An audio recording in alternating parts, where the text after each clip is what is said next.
Hello friends, आज हम start करेंगे एनसीईआरटी क्लास 10th इकोनॉमिक्स के chapter sectors of the Indian economy का 10th मॉड्यूल। फ्रेंड्स, पिछले मॉड्यूल में हमने ऑर्गेनाइज सेक्टर को डिटेल में पढ़ा था। आज इस मॉड्यूल में हम अनऑर्गेनाइज सेक्टर को डिटेल में पढ़ेंगे। तो चलिए शुरू करते हैं हमारा आज का module. So friends, the unorganized sector is characterized by small and scattered units which are largely outside the control of the government. यानी फ्रेंड्स, ये जो अनऑर्गेनाइज्ड सेक्टर है, इसमें बहुत सारे छोटे छोटे और बिखरे हुए यूनिट्स होते हैं जो कि मेनली गवर्नमेंट के कंट्रोल के बाहर होते हैं। तो जैसे हमने ऑर्गेनाइज्ड में बताया था आपको, ऑर्गेनाइज्ड सेक्टर में जो भी प्लेसेस ऑफ वर्क होते हैं, कंपनीज होती हैं, वो गवर्नमेंट द्वारा रजिस्टर्ड होती हैं।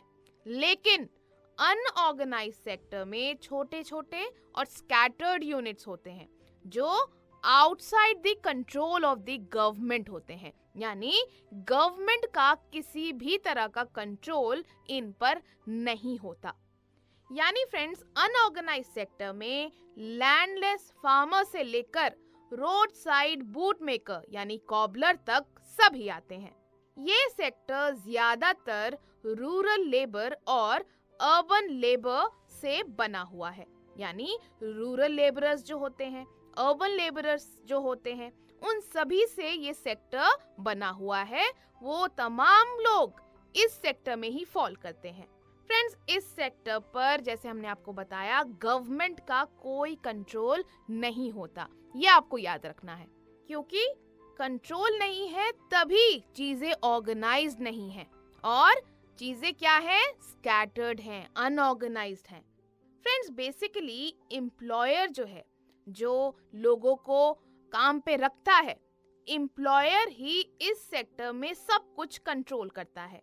यहाँ फैक्ट्रीज एक्ट, वेजेस एक्ट जैसे किसी भी तरह के रूल्स और रेगुलेशंस को मोस्टली फॉलो नहीं किया जाता, क्योंकि देखिए रूल्स और रेगुलेशंस तो लोग अगर चाहें तो हर जगह फॉलो कर सकते हैं। रूल्स और रेगुलेशन फॉलो करने के लिए ही बनाए गए हैं, लोगों की सुविधा के लिए, सेफ्टी के लिए बनाए गए हैं।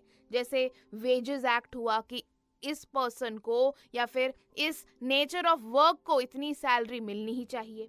ऐसे ही फैक्ट्रीज एक्ट, जो फैक्ट्रीज में वर्कर्स जो काम करते हैं उनके बेटरमेंट के लिए, उनकी सेफ्टी के लिए बनाए गए हैं। तो इस तरह के जो एक्ट्स हैं, रूल्स हैं, लॉज हैं, ये तमाम रूल्स और रेगुलेशंस इस सेक्टर में मोस्टली फॉलो नहीं किए जाते। इसके साथ साथ इस सेक्टर में जॉब की भी कोई सिक्योरिटी नहीं होती है। मतलब जॉब्स भी इस सेक्टर में सिक्योर्ड नहीं है। जब मन चाहे कोई भी किसी को काम से निकाल सकता है। फ्रेंड्स, जॉब्स जो हैं इस सेक्टर में वो लो पेड भी होती हैं। मतलब जो वेजेस मिलते हैं लोगों को, वो बहुत ही कम मिलते हैं, एज पर द वर्क नहीं मिलते। मतलब जैसे ऑर्गेनाइज में हमने आपको बताया था, बिल्कुल प्रॉपर सैलरी दी जाती है as per work, as per skill. लेकिन इस सेक्टर में ऐसा नहीं है। साथ ही फ्रेंड्स, जो वेजेस हैं वो रेगुलर नहीं होती यहाँ पर। जैसे हमने आपको ऑर्गेनाइज में बताया था कि अगर कोई पर्सन ऑर्गेनाइज सेक्टर में काम कर रहा है तो उसको सैलरी रेगुलरली मिलती है ना। बट यहाँ पर इस सेक्टर में ऐसा नहीं है। जॉब्स भी इस सेक्टर में लो पेड होती हैं और रेगुलर भी नहीं होती। जॉब्स भी रेगुलर नहीं होती और ना ही सैलरी रेगुलर होती है। फ्रेंड्स, इसके साथ साथ एम्प्लॉयर जो है कभी भी अपने एम्प्लॉय को जॉब से निकाल सकता है। जैसे हमने आपको बताया अभी कि जॉब की कोई सिक्योरिटी नहीं होती।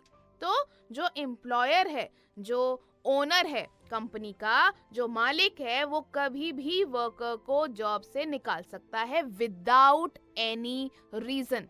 मतलब अगर समझिए कोई पर्सन, कोई वर्कर एक दिन थोड़ा लेट आ गया, तो ये हो सकता है कि जो मालिक है वो बोल दे कि कल से काम पर मत आना। मतलब इस तरह के छोटे छोटे रीजंस पर, या फिर बोले कि अगर कोई रीजन ना भी हो तब भी किसी को भी जॉब से निकाला जा सकता है। और सपोज काम कम है और सीजन नहीं है काम का, तब भी एम्प्लॉय जो है उसको बोला जा सकता है एम्प्लॉयर द्वारा कि आप कल से मत आना। जैसे सपोज आइसक्रीम की फैक्ट्री है कोई छोटी सी, वहां पर सीजन नहीं है, आइसक्रीम नहीं बिक रही उस छोटी फैक्ट्री की, तो बोल दिया कि कल से मत आना। तो इस तरह के कई जो प्रॉब्लम्स हैं वो इस सेक्टर में लोगों को फेस करनी पड़ती है।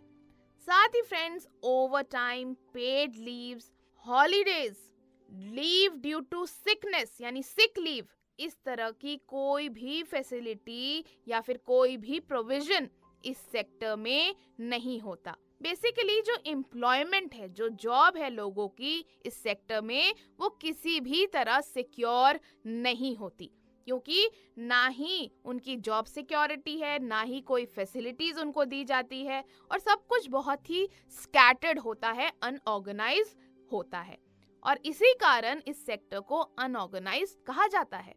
साथ ही फ्रेंड्स, ओवर टाइम पेमेंट या फिर पेंशन्स जैसी सुविधाएं भी इस सेक्टर में नहीं होती।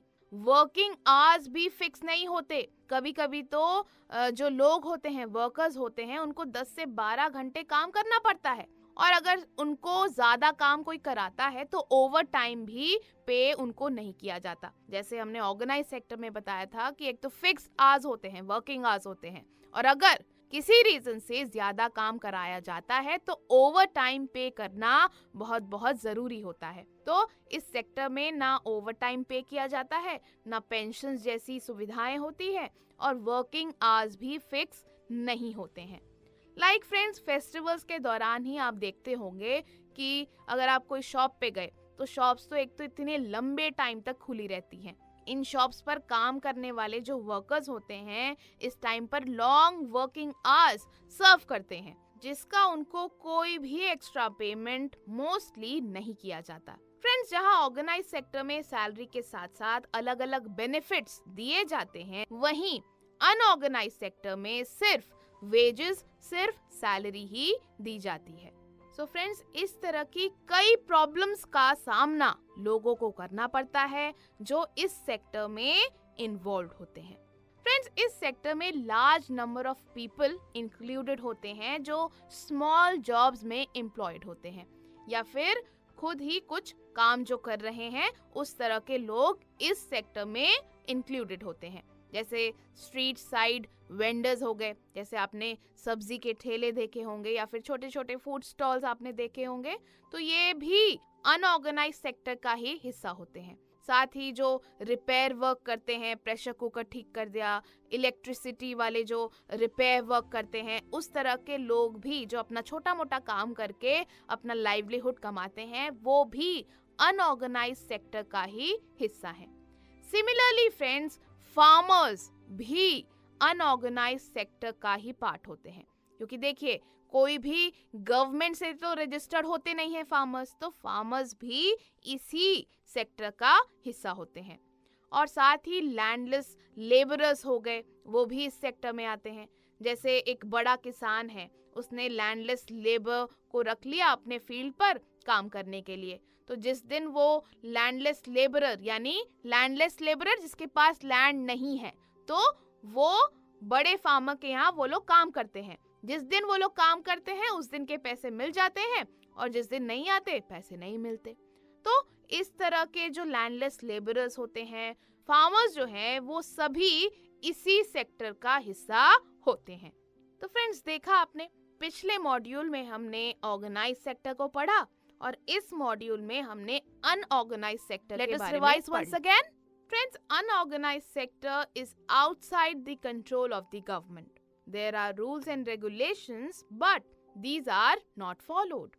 Jobs here are low paid and often not regular. Along with this, friends, there is no provision for overtime, paid leaves, holidays, or leaves due to sickness. Employment is also not secure. Basically, friends, employer is the one who controls most of the things, and the working conditions of this sector are also unfavorable. तो friends, ये था हमारा आज का module. तो friends चलिए अब इस मॉड्यूल की एक्सरसाइजेस करते हैं।